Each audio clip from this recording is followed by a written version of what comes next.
What observations have you made or did you make as regards the first quarter submission in the physical and financial plan of the DepEd? Dun sa kanilang physical and financial plan for the first quarter, hindi po naka-indicate yung kanilang specific confidential activities na pagbabasehan po ng kanilang disbursement from the confidential fund. Nakalagay sa first column, counter-insurgency programs. Did the DepEd submit any evidence on this or documents evidencing what it claims to be expenditures on counter-insurgency programs? Based on their submissions po, wala po silang sinamit na document. And it says here, what was the outcome expected from this? If you can read for the record. Based on this document po for the counter-insurgency program, ang expected outcome po ay to prevent any recruitment by the NPA and other communist and leftist groups towards teachers and students. And, Mr. Witness, with this submission, did the DepEd, Department of Education, submit any list of NPAs, communist, or leftist groups? Based on their submissions po, wala naman po silang sinamit. And the next column, a target to eliminate or reduce recruitment of teachers and learners by communist or leftist groups. Any observation on this? Since hindi po naka-enumerate yung kanilang specific confidential activities, hindi po naka-match yung kanilang physical target on the specific confidential activities na paggagamitan nila ng kanilang fund from confidential. There was no list of teachers, no list of learners, nor list of communist or leftist groups appended to any of the documents submitted by the DepEd, Mr. Witness? Wala po. For emphasis, please read the amount here. The amount po is 9,375,000 pesos. Okay. We go as well to the second quarter. What observations can you make about the second quarter, Mr. Witness? Same po with the first quarter, hindi rin po naka-indicate yung kanilang specific confidential activities na kanilang paggagamitan ng magiging basis po ng kanilang disbursements from the confidential fund. Same observation for the third quarter in terms of physical target, Mr. Witness? Yes, ma'am.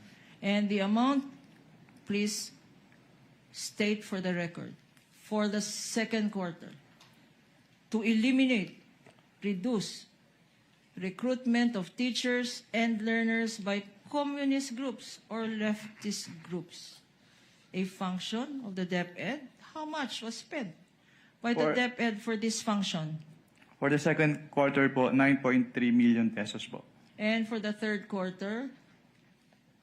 For the third quarter, 9.2 million pesos po.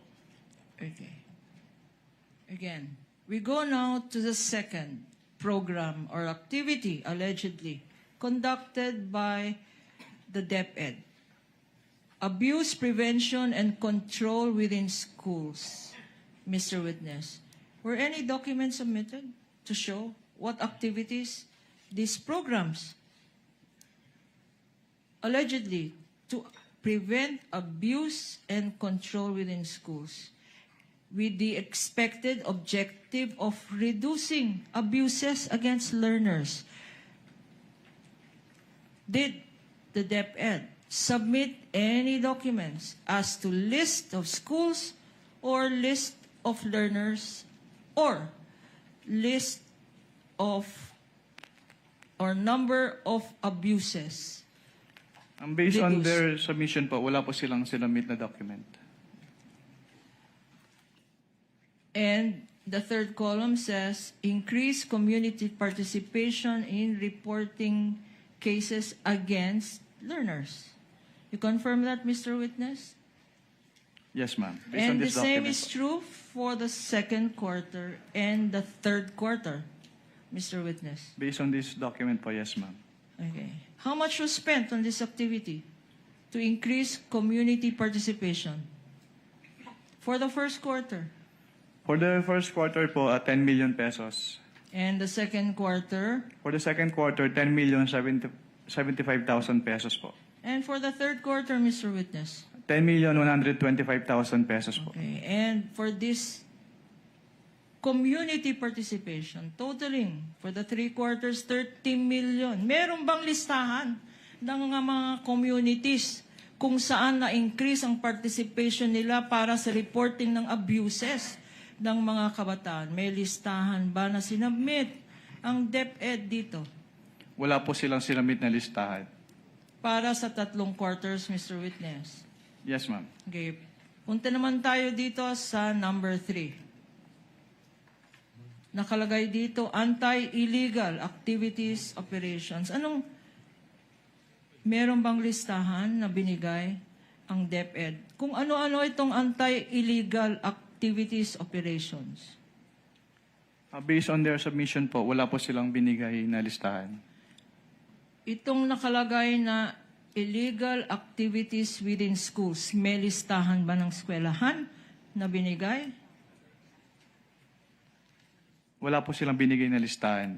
May linagay ba na ano-ano ang tinatawag ng DepEd na illegal activities? Pwede pa ulit po ng tanong. Yung mga activities na sinabi dito sa exhibit, may listahan ba kung ano yung illegal activities na gustong eliminate ng DepEd?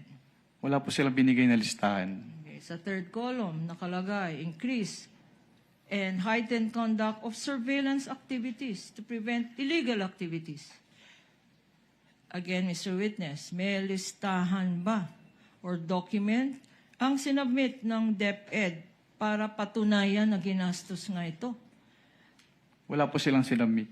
And your observation is likewise the same, Mr. Witness, for the second and third quarters? Walang submission na binigay. Yes, ma'am. Okay. Pakibasa ang amounts involved dito. For the first quarter, ang amount ay Anong item po, ma'am? Number 3? number 3, yung tinatawag na anti-illegal activities operations. Magkano? Magkano ginastos ng DepEd?